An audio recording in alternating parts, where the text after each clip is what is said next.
క్రైస్తవ ఆధ్యాత్మిక జీవితానికి తొలి పునాది ఏంటనంటే దేవుని కొరకు తీర్మానం చేయడం,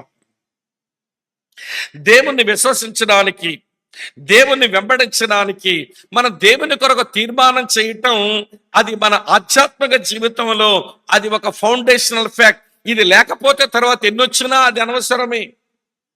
దేవుణ్ణి విశ్వసించి దేవుని వెంబడించడానికి నీ దగ్గర తీర్మానం జరగలేదు అంటే నీ భక్తిలో ఎన్నన్నా చెయ్యి, పాటలే పాడతావో, మందిరంలో పనులే చేస్తావో, లేక నీకున్న దాన్ని కానుకే వేస్తావో, లేక దేవుని బిడ్డవని ఊరికే మనుషుల ముందు చెప్పుకొని తిరుగుతావో, ఎన్నన్నా నీ దగ్గర ఉండని, ముందు నీ దగ్గర జరగవలసిందేంటో తెలుసా?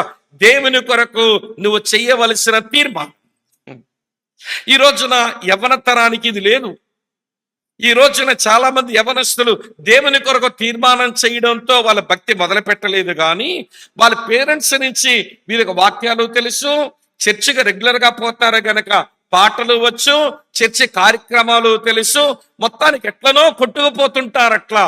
కానీ అది చాలా మోసకరమైన భక్తి, అది అబద్ధం, అది వాస్తవం అందులో లేదు, అది చాలా ప్రమాదకరమైన భక్తి అని ఈరోజు చాలా మంది యవనస్తులు గుర్తెరగడం లేదు.